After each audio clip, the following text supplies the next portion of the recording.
disputadas e hoje nós temos um tema de grande, vamos dizer assim, de um grande conflito constitucional, porque tem a ver com o direito à vida versus a liberdade religiosa. Uma pessoa que tem uma determinada religião e que se recusa a receber transfusão de sangue, mas precisa fazer uma cirurgia. Então esse é o pano de fundo desses dois julgamentos, que deve começar hoje, mas que logo em seguida será suspenso para, no segundo momento, voltar para a discussão e votação dos ministros. E aí, o STF vai começar o julgamento de duas ações que envolvem liberdade religiosa e saúde. Os recursos têm repercussão geral reconhecida, as decisões vão servir de base para outros casos semelhantes. Os detalhes com a repórter Carolina Chaves. A primeira ação prevista a ser julgada é um recurso apresentado pela União contra a decisão da Justiça Federal no Amazonas e em Roraima, que determinou que a União, o Estado amazonense e o município de Manaus deveriam pagar a cirurgia de uma paciente testemunha de Jeová sem transfusão de sangue, porque a religião não permite. De acordo com a decisão da Justiça Federal, os 3 entes federativos devem pagar as despesas de uma cirurgia ortopédica sem transfusão de sangue em hospital público ou particular, na modalidade tratamento fora do domicílio, TFD. Isso porque o procedimento não está disponível na rede do Estado, onde a paciente mora. A Justiça ainda determinou que a administração pública deve garantir a cobertura assistencial integral da paciente e do acompanhante, com consultas, medicamentos, passagens aéreas, hospedagem e alimentação. No Supremo, a União alega que o custeio do tratamento não disponível no SUS vai criar uma preferência em relação aos outros usuários da rede pública e viola o princípio da razoabilidade, já que qualquer procedimento cirúrgico pode ter complicações e a necessidade de transfusão de sangue. O relator desse recurso é o presidente do Supremo, ministro Luiz Roberto Barroso. Já outro caso que envolve liberdade religiosa é um recurso em que uma paciente, também testemunha de Jeová, foi impedida de fazer uma cirurgia cardíaca na Santa Casa de Misericórdia em Maceió, Alagoas, por não ter assinado o termo de consentimento que autorizava previamente a realização de eventual transfusão de sangue. A mulher alega que o termo ofendeu a sua dignidade, o direito à saúde e à liberdade de crença. Os ministros vão decidir se a recusa de transfusão de sangue em cirurgia em razão da liberdade de crença é legítima. O relator desse recurso é o ministro Gilmar Mendes. Karina, sobre essas duas ações, hoje a gente não vai ter voto de ministro, a gente não vai entrar na questão do mérito, porque essa sessão vai ser dedicada à sustentação oral das partes que estão envolvidas. Desde que o presidente, ministro Luiz Roberto Barroso, assumiu, a presidência da Corte, essa tem sido a forma que estão sendo feitas essas sustentações. Primeiro sustentação, depois um prazo, para depois entrar no mérito. Exatamente, Flávia. Para alguns temas, o ministro tem destacado essa dinâmica diferenciada para o julgamento.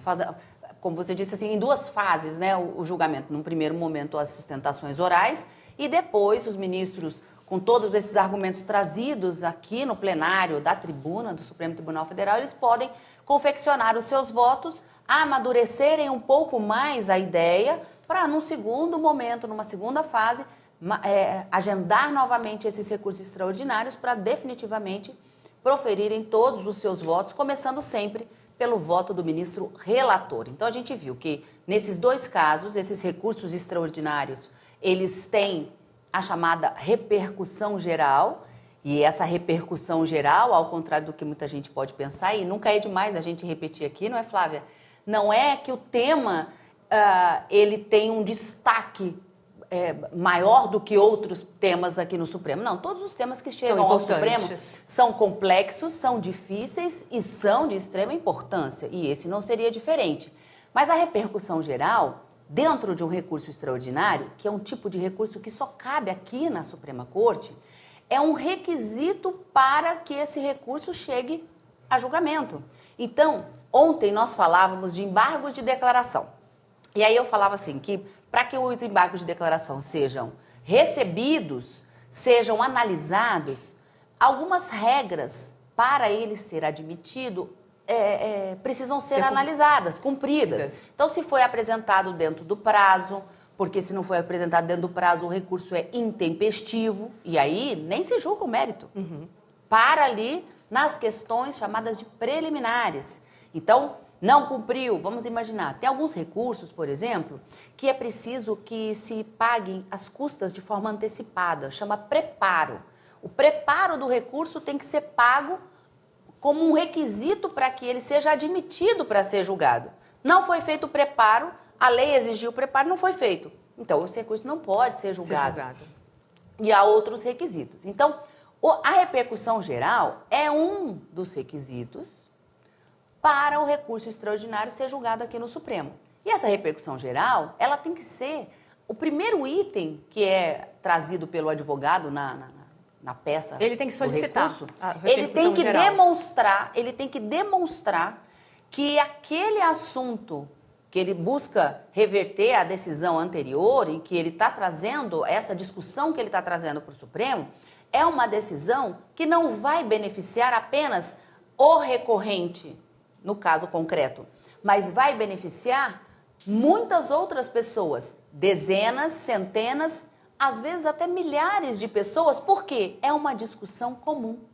Então, essa repercussão geral, por vezes, ela tem uma natureza jurídica, política, econômica e ou social. E isso tem que ser demonstrado logo no início. E nesse caso... E quando os ministros reconhecem que o recurso extraordinário tem repercussão geral, eles sinalizam no seguinte sentido: olha, esse recurso aqui realmente, os ministros usam a palavra, transcende os interesses da parte. Então, vai muito além do julgamento desse único caso concreto. Então, eu costumo brincar que aqui no Supremo não vai chegar a discussão aqui de marido e mulher discutindo quem vai ficar com o cachorro. Por quê? Aquele cachorro só interessa para aquele marido ou para aquela mulher. Mas nesse caso chegou porque são 2 pacientes que buscaram atendimento médico em hospital público e tem questões religiosas porque a religião não permite a transfusão de sangue. E imagine você quantas centenas de processos, talvez não tenha no Brasil, envolvendo esse mesmo assunto. Muitos. Nesse conflito. Eu imagino que muitos. Veja, e aqui, logo no início, quando a gente começou o direto plenário, eu disse, é um caso de conflito de direitos fundamentais. Por quê? É o direito e aí vem de novo a balança do direito, né? De um lado, nós temos o direito à vida. Qual o juramento que o médico faz quando ele se forma? De salvar vidas. E, de outro lado, tem a liberdade religiosa. E a religião dos Testemunhos de Jeová, eles não admitem transfusão de sangue, pelos motivos que cada um tem, pela crença, pela Bíblia, enfim. Há uma crença que tem que ser respeitada. Então, veja, o paciente vai ser submetido a uma cirurgia. Se durante a cirurgia houver uma perda muito intensa de sangue, vai precisar da transfusão. Precisa da transfusão. Se não fizer a transfusão, vem a óbito. E aí pode responsabilizar, os familiares podem responsabilizar o hospital e o médico por negligência. Então, num dos casos que são trazidos a julgamento, nesses recursos extraordinários, o paciente, literalmente o paciente, não é o paciente do habeas corpus, mas é o paciente hospitalar, já tinha sido autorizada a cirurgia dele e o hospital, salvo engano, da Santa Casa... a Santa Casa de Alagoas ela exigiu que a paciente assinasse um termo falando o seguinte: se em algum momento da cirurgia fosse necessária essa transfusão, ela aceitaria. Ela se recusou a assinar esse termo e o hospital falou, então a gente não faz mais a cirurgia. E aí há um argumento de que haveria uma Ele fez uma condicionante, né? A gente só faz se você assinar o termo. Porque durante uma cirurgia a gente sabe como o procedimento começa, mas não sabe como ele vai terminar. E no outro caso, na cidade onde a pessoa mora, que é em Manaus, não tinha como fazer a cirurgia, é uma cirurgia ortopédica, e precisaria, caso também fosse necessária essa transfusão, não ia ter como fazer. Então, o que ele pede? Ele pede que o governo, que o Estado pague a cirurgia em outro local. E aí a União, o que governo possa do Estado... fazer sem transfusão. Exatamente. Né? Então, aqui pede e aí que tem seja isso. custeado. Qual é a igualdade entre os pacientes, que é a alegação da União? A gente perde a isonomia. Exatamente. Então, tem muito a ver com esses direitos, né? Dignidade da pessoa humana, direito de igualdade, liberdade religiosa e, principalmente, o direito à vida. É um tema complexo ou não? Muito complexo. Muito complexo. Por isso que tem a sustentação. E aí vem, então, nesse primeiro momento, as sustentações orais. Eu contei aqui na minha pauta, em um dos recursos, são pelo menos 12 amici curiae, que são os famosos amigos da corte.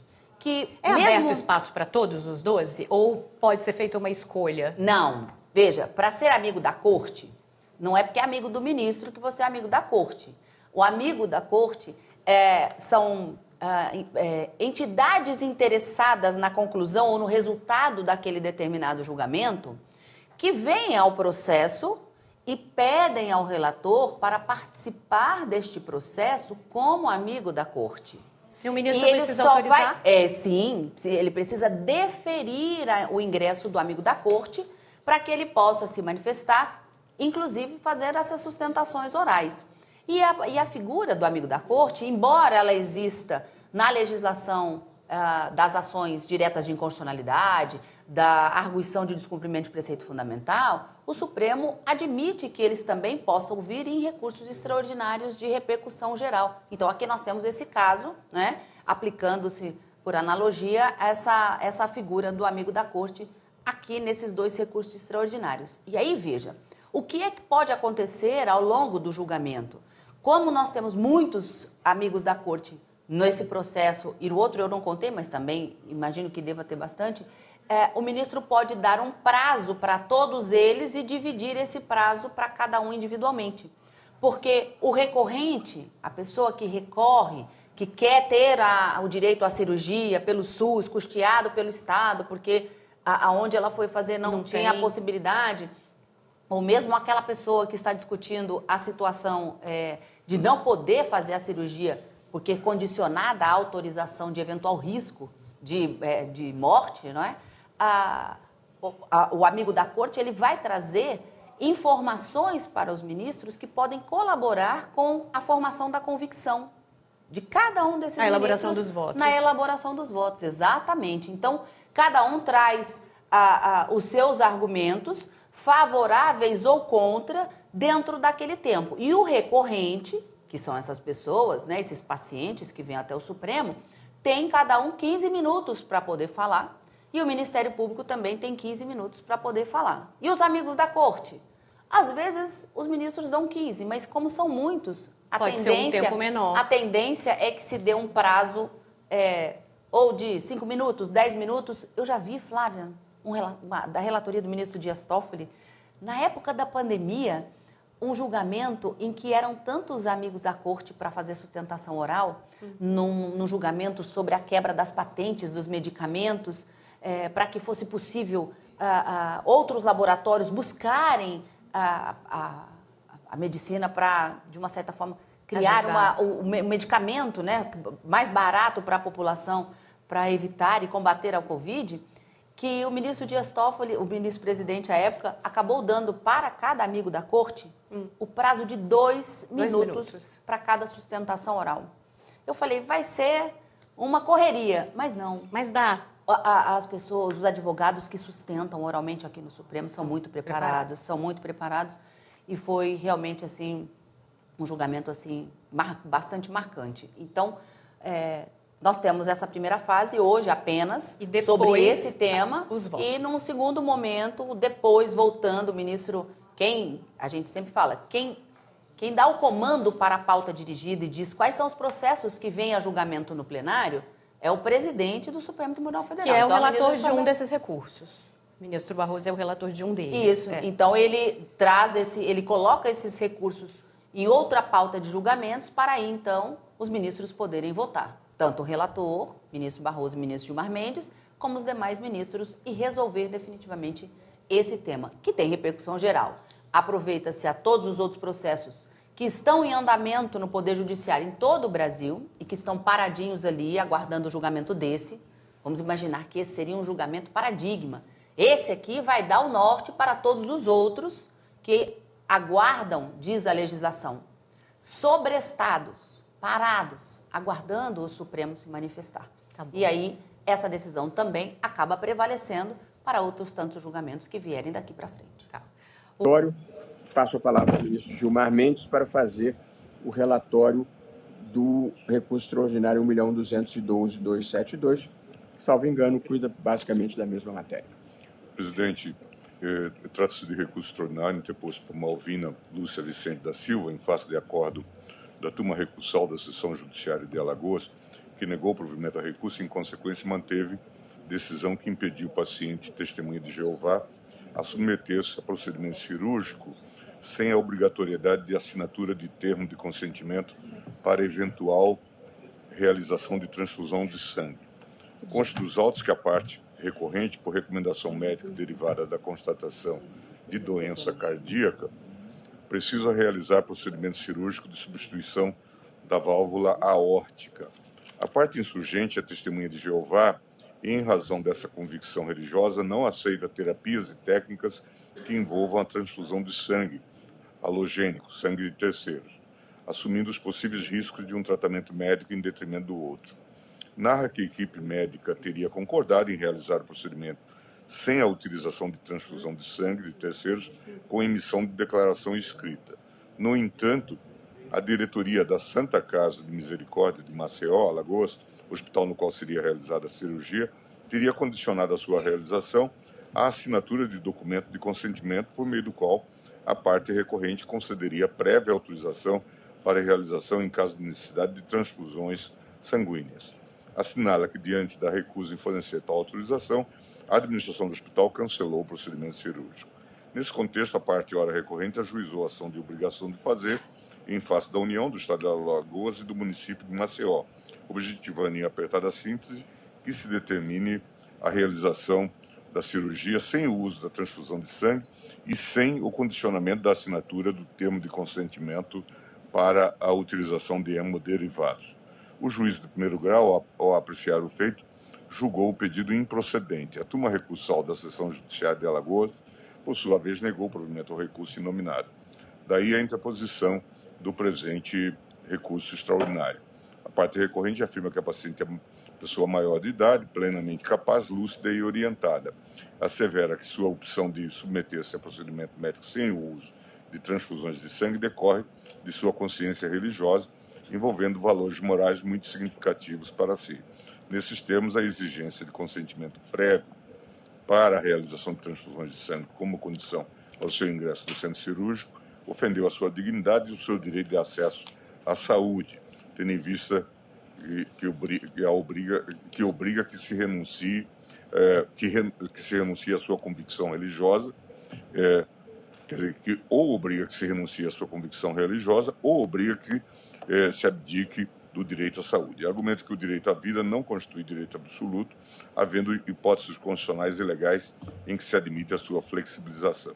Assim, compete exclusivamente ao indivíduo optar entre o risco do tratamento que deseja e o risco da transfusão de sangue, devendo o Estado abster-se de interferir em tal escolha existencial legítima baseada em convicções religiosas e valores morais que modelam uma testemunha de Jeová. Nesse sentido, argumenta, afronta a liberdade religiosa, tendo em vista a imposição externa de valores existenciais e a consequente violação à dignidade como autonomia. Requer o provimento do recurso extraordinário para, reformando o acordo recorrido, e reconhecer o direito da recorrente ao acesso ao tratamento de saúde necessário, podendo expressar sua recusa ao uso de transfusões de sangue, ainda que tal decisão possa envolver risco para si. O plenário desta Corte reconheceu a repercussão geral da questão. A Procuradoria-Geral, ao manifestar-se nesses autos, opinou pelo provimento do recurso extraordinário em parecer assim emendado. No resumo, a decisão de recusar tratamento de saúde por convicção religiosa há de estar delimitada no âmbito individual sem que haja o envolvimento de crianças, adolescentes ou incapazes e risco à saúde pública e à coletividade.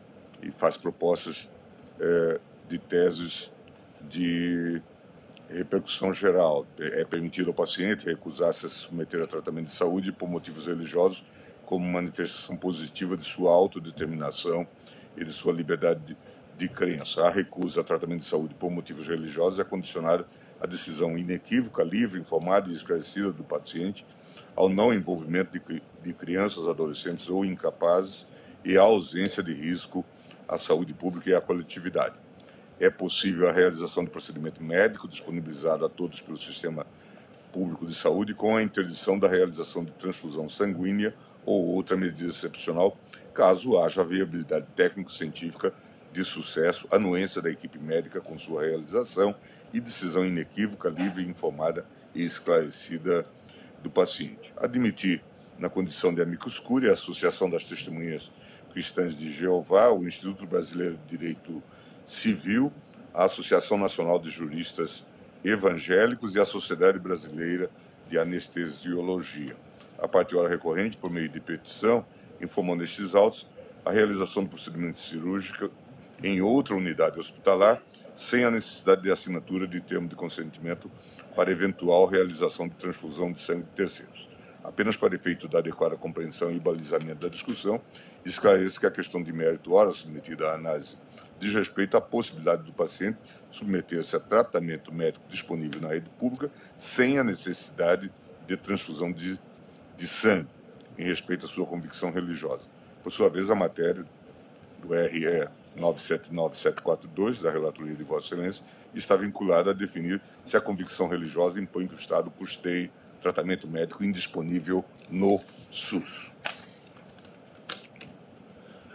É o relatório, presidente. Muito obrigado, ministro Gilmar Mendes. E, portanto, nós vamos chamar recorrente e recorrido. Falará pela recorrente Malvina Lúcia Vicente da Silva, a doutora Elisa Gomes Moraes Akiyama. Seja bem-vinda, doutora Elisa.